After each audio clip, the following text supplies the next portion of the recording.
Hey y'all, welcome to my YouTube channel where we learn together, take action together, and reflect together. My name is Tamira and thank you so much for being here. Today we will be talking about the Memphis Shelby County Schools Superintendent Search. The board had a retreat and I am going to share some of the highlights as well as my personal reflections. So hop in the car and let's ride.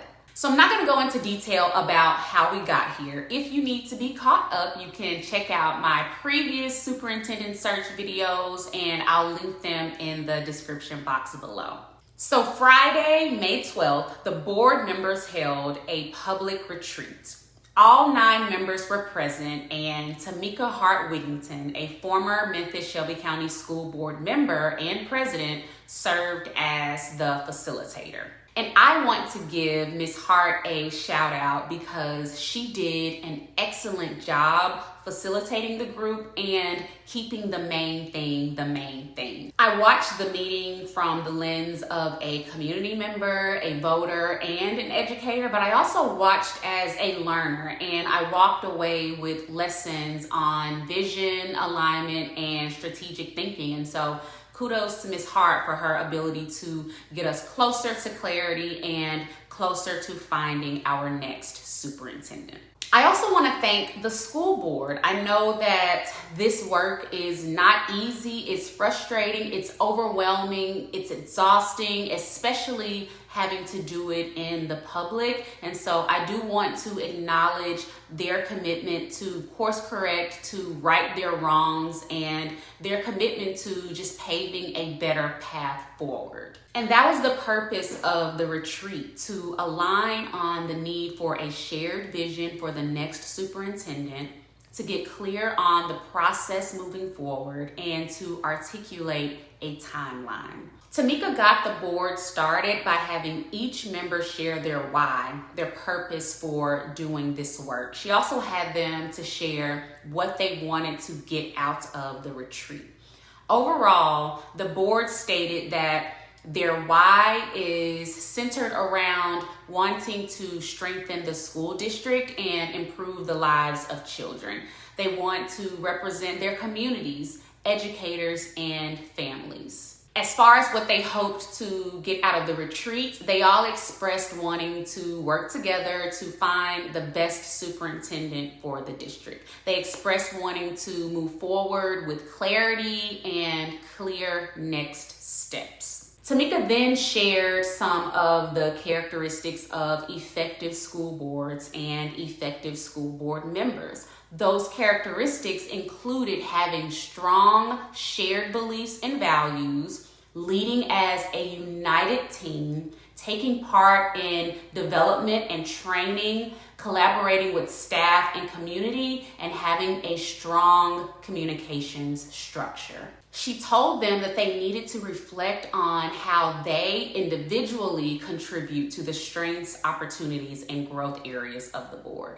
My biggest takeaway from this part of the meeting was when she asked them this question: what kind of school board do you want to be? What is your collective why? What will your legacy be? Next, they went into the conversation about the superintendent search policy. And leading to this moment, the board did not have a shared understanding of certain parts of the policy. So this is why that conversation had to be had. You can't move forward in the search process if everyone does not fully understand the policy. And so you can see the policy here on the screen, and Hart reinforced that policy is law. Take a listen. Your policy is your law. It is the thing that you've decided guides your work. A board owns its policy. So a board adopts, approves, amends, or whatever its own policy, right? That is your charge. So she reiterates that they own the policy, and then she moves into a conversation about the piece of the policy that has sparked the most debate and confusion. And this is phase 2, establishment of additional qualifications criteria. This is where the board needed to gain clarity before moving forward in the process. So take a look at the screen and listen to Tamika review the policy with the board. So then if you go to the superintendent qualifications, which is the policy that you most wanted to discuss today, I do want to just read it for the record of this retreat. So it was issued August 26, 2010. It was revised May 29, 2012. I'm asking you a serious question here. Have you revised this policy? Have you taken any action on this policy? Okay, so this is your policy. Until you change a policy, it's your policy, okay? So now let's just go through it. The purpose is to outline minimum qualifications for the superintendent. The scope, so this policy applies to the superintendent and potential candidates for the superintendent position. The policy statement, qualifications. The superintendent of schools shall be a person who meets at least the following criteria. And it says at least the following criteria. Possess experience in teaching and school administration totaling at least 10 years or some board-approved equivalent, and have an advanced degree with a concentration related to educational administration or some board-approved equivalent, and possess or be eligible for a license of qualification for a superintendent in the state of Tennessee or some board-approved equivalent. And then the sentence, other final paragraph, single sentence paragraph, the board may approve the adoption of additional superintendent qualifications criteria. So that's the policy that is or was in question. So now listen to what she asks them next. Have you established a board-approved equivalent for any of these items? So then I ask you, what questions do you have on this? Because this is your policy. So you can see here that the answer to that question is no. The board has not established a board-approved equivalent for any of the items listed in the policy. And so after that came the questions. Board members had questions like, are we supposed to come up with a list, or can we just accept an application and then change the policy? When would we have needed to establish a board-approved equivalent? And Tamika responded by saying, we cannot establish when it was supposed to happen, but we do know that it should have happened. And the board, not one person, is to approve. You can move how you want, but there must be a vote. There must be some action taken, and it must be on the record. The rep from the Tennessee School Board Association confirmed Ms. Hart's claims. He says a board-approved equivalent necessitates action, whether done on the front end or back end, but a board action needs to take place. Another question raised was, can we hire a superintendent and then go back and deal with the policy later? The response to that question was the board has to decide how to proceed. The policy gives the board the power to decide on a board-approved equivalent, which requires action. Let's listen in some more. The board has the sole responsibility. Now, you can seek the help, you can get, and rightfully so, right? Like, no way in the world you should be hiring a superintendent if you're not talking to your community, if you're not asking the community to come in with you. It should be a very open and transparent, because it's not just your superintendent, though the law requires you to hire and requires you to, evaluate. You have the fiduciary accountability for doing so. It rests solely with you. It says board-approved equivalent, and that requires action of the board. Because otherwise, what is the approved equivalent? Could you articulate what's the approved equivalent? The answer is clearly no. So the bottom line out of that portion of the meeting was there is no board-approved equivalent until the board takes action to establish additional qualifications. And that has not been done yet. Next, Tamika engaged the board in a vision alignment exercise. She asked them, what are you looking for? Are you looking for someone that will execute your vision and strategic plan? Have you established core values? She had them to individually name the top 3 issues facing the school system in the next 4 years. Some of the issues named were academics, charter schools, budget, funding, teacher and staff retention, leadership, sustainability, the fact that the district is falling behind, literacy, wraparound supports, and facilities. She also had them name their top 3 superintendent qualifications. What do you want showing up in the rubric? And some of those qualifications named were successful experience as a classroom teacher and school administrator,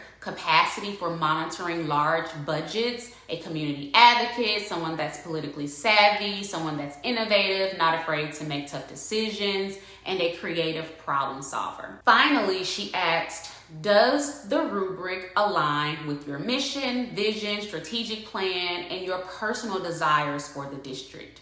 Does the current vision align with your superintendent search process? She says the answers to those questions will determine the board's next steps. So what are some of the next steps on the table? Take a listen. So where do you go from here? And what are your options to getting to the next thing? So one is status quo.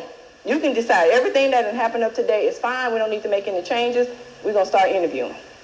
That's an option for you. You can also say, we're going to keep the rubric as it is, but we actually want to add additional finalists from the current pool. That's an option. You could say we're going to keep the current rubric, but we actually want to open the pool to new applicants, which means you're opening up the opportunity and you'll have finalists and you'll figure out what that means for you. You could also say, we're going to edit the rubric. If you edit the rubric, you would have to re-rate because you got to have equity. You got to have everybody rated on the same rubric.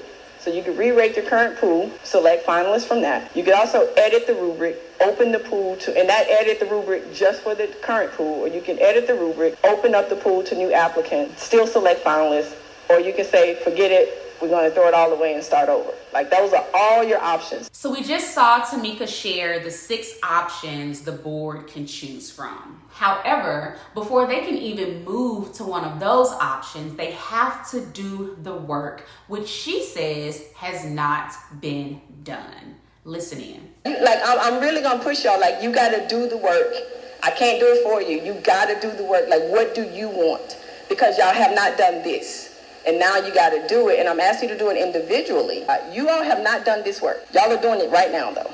Like, you're doing it right now. You haven't done it, so you're doing it now. And I'm like, what I'm really asking is, like, what are your desires? I want you each to write out what are your desires. This answer will then tell you where you are on those decisions. Now, that's hard work. And y'all are really seeming resistant to do that work. And y'all having a hard time just being able to say what you want. And there was some resistance. Some board members felt like some of the work had been done, but it was not represented in what was presented by the search firm. The problem, according to one board member, is that individual meetings were held with the search firm, but there was no board discussion, dialogue, or conversation about criteria as a whole.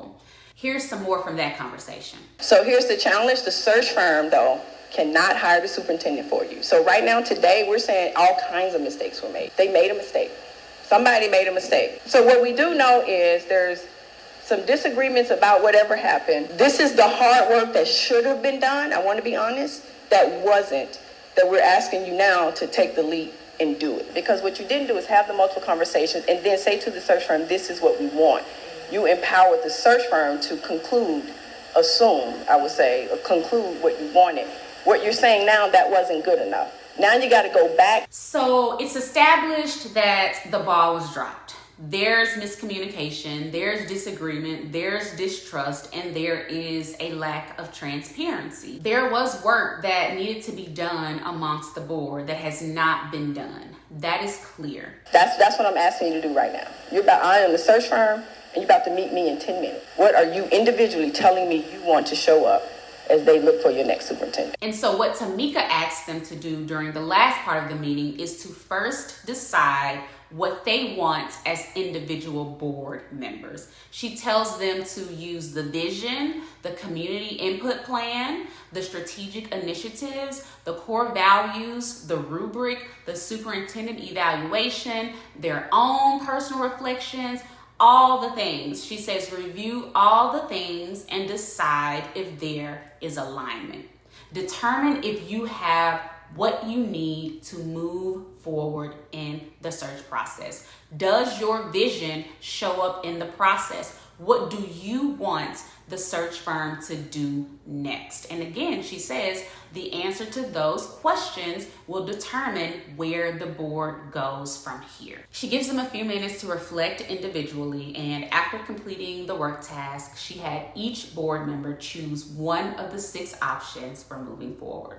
Take a listen. So I'm going to ask you your initials on a piece of paper and pick an option. And then I'm going to take it and I'll share you where you are, because I think when you leave here, you need to know how far you're apart or how close you are. I ask that you do this personal for yourself. It is no right or wrong answer. It is your choice, but put your initial and pick a choice. So the board agreed that the status quo is not it. No one voted to keep the current rubric. The majority of them said edit the rubric and open the pool to new candidates, and then select a finalist from there. So let's listen to some of the closing remarks of this retreat. These are the things that we need in the superintendent to make this vision that we have of this district come true. That's the most important decision. You got work to do. And you've acknowledged that there's work that, for whatever reason, didn't happen, right? And I would just put it on all of y'all to say all of y'all are at fault for that. Because there is not one board member who's more powerful than any other. And as I told you, in your individual capacity, you are nothing.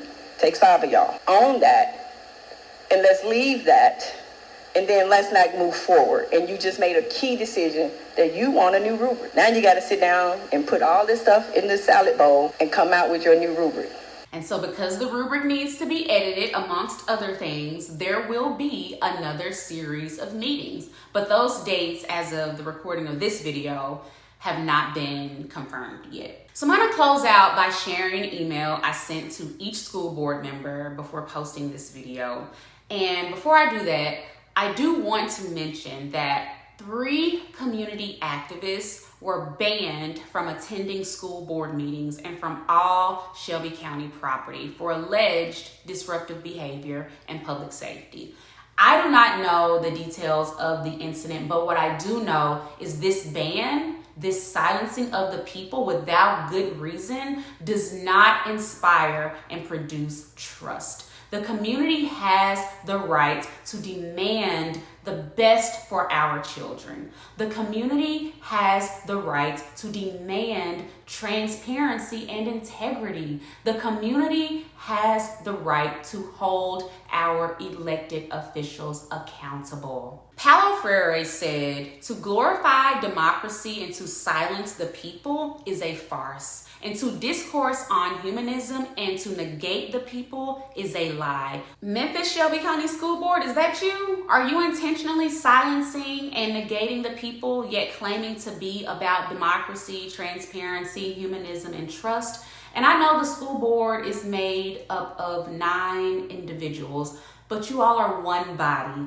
And so the behavior and actions of one individual represents the entire board. And if the behavior of certain board members does not represent or align with the board's beliefs, values, and intentions, then speak up. Board members, you should be in the business of checking and holding each other accountable. So now to the email. The thoughts in this email were inspired by Paulo Freire's book, The Pedagogy of the Oppressed, specifically his thoughts on trust and dialogue, which I believe are essential to this entire process. Here it goes. Integrity, trust, and transparency. Community input, clear and specific rubric criteria. Trust is a precondition for revolutionary change. If we are going to transform Memphis Shelby County schools, if we are going to create revolutionary change, then we have to have trust. Trust is produced when there is dialogue. There must be true dialogue between the school board and the community. If there is no dialogue, there is no trust. School board members and the community cannot express hate or indifference. That is not dialogue. That will not establish trust. School board and community members cannot be self-sufficient and self-serving. That is not dialogue. That will not establish trust. School board and community members cannot make decisions without involving each other. That is not dialogue. That will not establish trust. School board and community members having dialogue rooted in love, humility, and faith in each other is how trust is established. Trust is established when we provide our true, concrete intentions. Trust cannot exist if words do not coincide with actions. To say one thing and do another, to take one's own words lightly, cannot inspire trust. It is clear that trust between the school board and the community has been broken, and the board has to do the work to restore trust. The board has to provide the community with their true, concrete intentions. The school board's words must coincide with their actions. The school board cannot say one thing to the community and turn around and do something else. The school board cannot take their own words lightly. Building trust and having integrity means engaging in dialogue with each other and with the community throughout the entire superintendent search process and beyond. Building trust and having integrity means designing a rubric that has clear and specific criteria, not just any criteria, but criteria that are aligned to meet the needs of the Memphis community. Integrity, trust, and transparency. Community input. Clear and specific rubric criteria. And that's all for now, y'all. Thank you so much for riding with me and having this conversation. As always, I am going to leave you with a reflection prompt, and this time, an action step. During their next school board meeting, the board should be editing the rubric / developing a new one. My question to you is, what would you like to see in the rubric? Share in the comments and send your school board member an email. You can watch my 5 characteristics of a revolutionary school leader video. I'll include both emails that I have sent to the board. I'll include them in the description box. You can use them as a guide, or you can just send the same emails to them again if your desires align with mine. I will also link the community input plan as well as some other resources that may be helpful to you all as you draft your emails to the school board, letting them know what you want to see in the rubric. Thank you all so much for watching. I love y'all. Take care of yourselves, and I'll see you next time. Bye.